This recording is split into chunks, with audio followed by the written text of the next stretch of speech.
Stellar Transformations, episode 119. Untuk melihat video selengkapnya, sahabat bisa kunjungi playlist yang telah disediakan.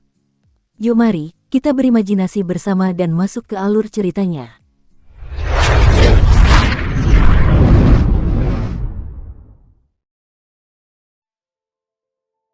Di aula diskusi klan naga, saat ini hanya ada 4 individu, yaitu pemimpin klan naga emas bercakar 5, Fang Tian, ahli nomor 1 keluarga Yan Naga Perak Tribulasi ke-12, Yan San, dan 2 tetua keluarga Ao Naga Hitam Tribulasi ke-11, Ao Su, dan Naga Emas Tribulasi ke-11, Ao Yan.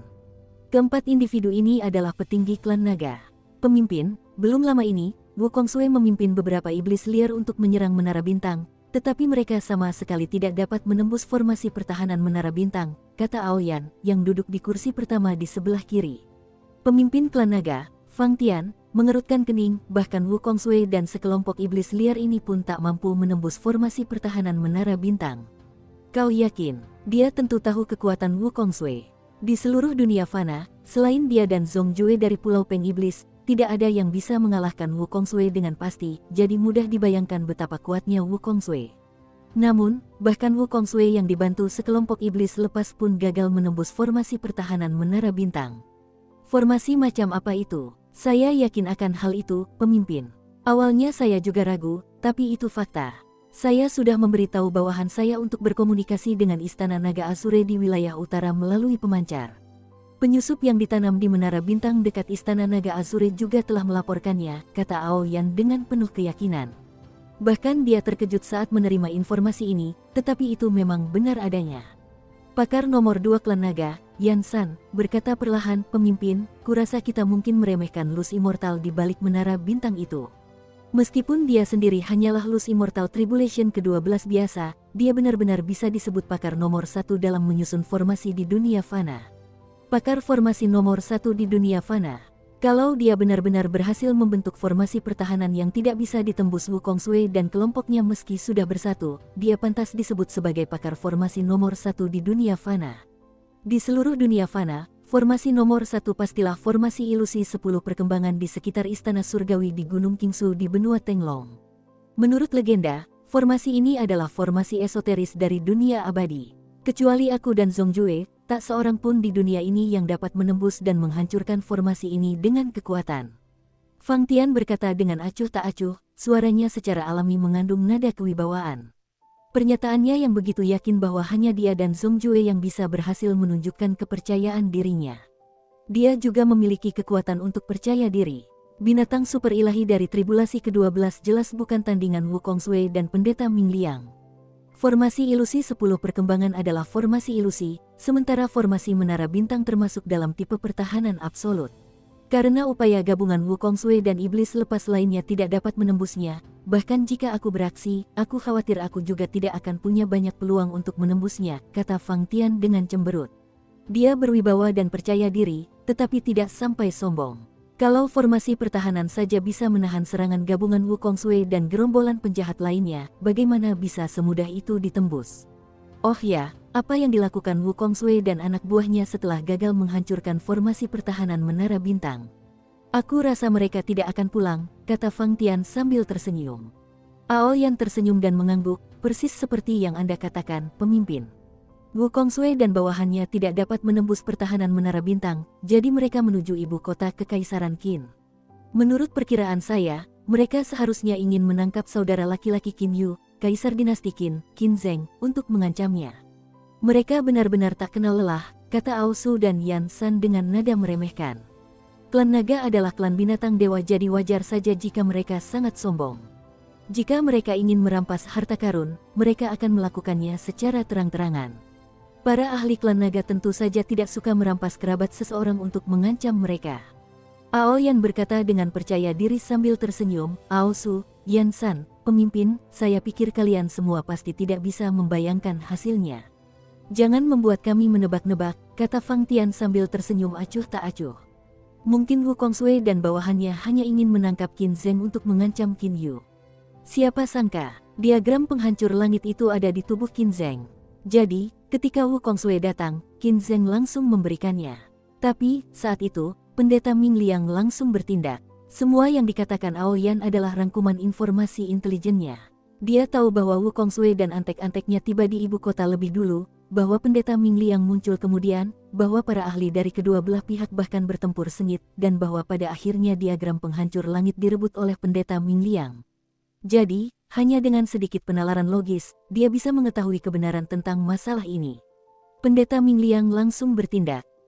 Menarik sekali. Fang Tian tertawa terbahak-bahak, begitu pula ketiga orang lainnya bersamaan. Di mata para ahli klan naga, pertarungan antara iblis lepas dan makhluk abadi lepas bukanlah urusan mereka, betapapun mengerikannya. Mereka hanyalah penonton yang acuh tak acuh. Mereka sangat kuat sehingga baik pihak setan maupun pihak abadi tidak berani menaruh minat pada diagram penghancur langit mereka. Sangat menarik, lanjut Aoyan. Bagaimana mungkin Wukong Sui rela membiarkan pendeta Mingliang lolos dengan diagram penghancur langit? Jadi, ia dan pendeta Mingliang bertempur sengit dari ibu kota Kekaisaran Qin hingga ke lautan.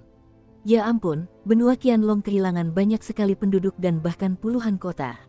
Fang Tian dan yang lainnya dapat membayangkan bagaimana jadinya ketika dua praktisi super longgar itu bertarung mati-matian. Dalam situasi seperti itu, manusia-manusia itu akan seperti ikan di atas talenan, bukan? Bawahan pendeta Mingliang kemudian juga muncul di langit di atas lautan. Pasukan kedua belah pihak saling bertarung dengan sengit dan kehilangan beberapa praktisi lepas yang tangguh. Beberapa ahli top semuanya terluka, tetapi akhirnya pendeta Mingliang masih bisa berlari kembali ke benua Tenglong dengan diagram penghancur langit, kata Aoyan sambil tersenyum. Tiga pakar teratas klan naga lainnya mendengarkan dia menceritakan semua informasi intelijen ini, seakan-akan sedang mendengarkan sebuah drama. Fang Tian merenung sejenak dan berkata, tidak perlu terburu-buru. Kurasa Wukong Sui pasti tidak akan berhenti sampai di situ. Lagi pula, berdasarkan pesan dari penguasa naga di dunia iblis, aku bisa menyimpulkan bahwa para iblis lepas dan para dewa lepas bukanlah satu-satunya pihak yang tertarik dengan diagram penghancur surga ini. Para iblis lepas dari alam liar juga menginginkannya. Setan-setan liar di wilderness. Ekspresi Aosu, Aoyan dan Yan San semuanya berubah. Wilderness adalah tempat berkumpulnya banyak iblis bebas yang wujud aslinya adalah binatang buas. Dari segi kekuatan keseluruhan, wilderness jelas sebanding dengan klan naga. Para iblis liar di alam liar belum pernah memiliki diagram penghancur langit. Mereka pasti juga menerima perintah dari dunia iblis. Mereka pasti akan pergi dan bertarung demi diagram-diagram itu, tetapi karena mereka belum beraksi, kurasa sebuah drama yang sangat menarik akan segera dipentaskan di benua Tenglong. Senyum tipis muncul di sudut mulut Fang Tian. Pemimpin, ketika ketiga kubu Luz Devil, Luz Immortal, dan Luz Demon dari wilderness saling bertarung, seluruh benua Tenglong pasti akan terjerumus ke dalam pertumpahan darah. Lalu apa yang akan kita lakukan? Apakah kita akan terlibat atau tidak? Tanya Aoyan. Aosu dan Yan San juga menatap Fang Tian. Fang Tian bukanlah anggota keluarga Ao atau keluarga Yan, tetapi ia adalah naga emas bercakar 5 sehingga ia memiliki status yang sangat dihormati dalam klan naga. Bagi naga, klan itu penting, tetapi individu bahkan lebih penting daripada klan. Naga emas bercakar 5 merupakan yang paling istimewa, diikuti oleh naga keperakan dan naga hitam, sedangkan naga biru langit, naga biru, naga merah dan seterusnya merupakan kelas yang paling umum. Tidak perlu terburu-buru, kita tidak akan beraksi untuk saat ini. Kita tonton saja, dan jika ada kesempatan, tidak akan terlambat untuk bertindak. Mata Fang Tian berbinar-binar. Ketiga tetua itu semuanya tersenyum. Mereka akan menjadi penonton. Jika ada kesempatan, mereka akan bertindak, tetapi jika tidak, mereka hanya akan menonton orang lain bertarung satu sama lain. Benua Tenglong mulai berguncang. Beberapa hari yang lalu, Kuil Kingsu mengumpulkan ratusan sekolah Siuxian paling elit dan mengadakan pertemuan besar di Kuil Kingsu. Tepat setelah pertemuan tersebut, semua sekolah ini melepas anggota senior mereka dan tinggal di Kuil Kingsu. Oleh karena itu, jumlah Luz Immortal di Kuil Kingsu meningkat dengan sangat cepat. Hanya dalam 3 hari, sudah ada lebih dari 5.000 makhluk abadi berkumpul di Kuil Kingsu. Dan mereka hanya sebagian dari anggota senior dari beberapa ratus sekolah Siuxian paling elit di benua Tenglong. Di Samudra Astral yang kacau, Pulau Peng Iblis sendiri memiliki 3.000 praktisi Luz dari tribulasi ke-6 ke atas. Total Luz Immortal dari aliran Siuxian di sini pasti bisa dihitung 10.000. Mungkin, dalam waktu setengah bulan, jumlah Luz Immortal yang berkumpul di Kuil Kingsu akan melampaui 10.000. Sebagai perbandingan, Istana Yinyu juga mengumpulkan ratusan sekolah Siumo paling elit. Setelah pertemuan akbar, satu demi satu iblis lepas mulai pergi dan menetap di Istana Yingyu, meningkatkan jumlah iblis lepas di Istana Yingyu dengan cepat. Seluruh benua Tenglong kini tampaknya berada di bawah tekanan mengerikan yang belum pernah terjadi sebelumnya. Jalan setan dan jalan abadi akhirnya habis-habisan. Di Gunung Kingsu, tidak banyak makhluk abadi lepas di Istana Surgawi, tetapi mereka semua setidaknya telah melewati kesengsaraan keenam. Semua yang berada di bawah kesengsaraan keenam sekarang tinggal di tempat lain di Kuil Kingsu. Bahkan beberapa anggota senior Kuil Kingsu yang awalnya tinggal di Istana Surgawi terpaksa pindah. Di aula utama Istana Surgawi, puluhan lus immortal dari tribulasi ke-10 ke atas sedang berpesta pora sepuasnya. Di luar aula utama, lebih dari 1000 lus immortal dari tribulasi ke-6 hingga tribulasi ke-9 juga sedang berpesta pora. Hadirin sekalian, kali ini saya, rekan Tao Sue Yuyang dari aliran Lanyang, Pendeta Chi yang dari aliran Ziyang, adik saya Ming San, dan rekan Tao Lan Bing memimpin lebih dari 10 rekan Tao lainnya menuju benua Qianlong. Akhirnya, perjalanan kami berhasil dan kami berhasil mendapatkan diagram penghancur langit ini. Duduk di kursi utama, Pendeta Ming Liang berkata dengan suara lantang dan jelas, yang menggema di Istana Surgawi. Lebih dari 1000 makhluk abadi lainnya mendengarkan dengan penuh perhatian. Kaisar abadi di dunia abadi memerintahkan kita untuk mendapatkan diagram penghancur langit dengan cara apapun, dan sekarang kita akhirnya mendapatkan salah satunya. Mari kita bersulang untuk pencapaian ini. Pendeta Ming Liang mengangkat cangkirnya. Seketika semua makhluk abadi lainnya mengangkat cangkir mereka. Untuk sementara, ucapan selamat terdengar tanpa henti. Ekspresi Pendeta Ming Liang kemudian berubah serius, namun, mereka yang berada di jalur iblis pasti tidak akan berhenti sampai di situ. Mulai sekarang, kita harus melindungi diagram penghancur langit ini dengan baik. Ketika utusan dunia abadi turun, semua yang berkontribusi akan diberi pahala, dan para senior aliran Siuxian di benua Tenglong kita di dunia abadi juga akan mendapatkan manfaat berkat kita. Pendeta Ming Liang melanjutkan dengan senyum acuh tak acuh, tapi kalian semua tidak perlu terlalu khawatir. Bahkan jika Wukong Sui dari jalur iblis datang ke sini, dia tidak akan mampu menghancurkan formasi ilusi 10 perkembangan di sekitar Istana Surgawiku. Jadi, tugas kalian sama sekali tidak sulit. Hanya saja kita hanya punya diagramnya sekarang. Jika kita bisa mendapatkan yang baru, Kaisar Abadi di dunia abadi pasti akan sangat senang. Anda benar, Pendeta. Kita punya formasi ilusi 10 pengembangan untuk pertahanan, tapi orang-orang dari jalur iblis itu jauh lebih lemah dari kita dalam hal formasi. Ayo kita ambil kesempatan dan rebut diagram penghancur langit itu juga.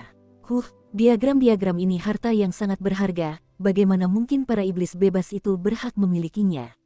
Pendeta Chi yang dari sekolah Ziyang berkata dengan lantang.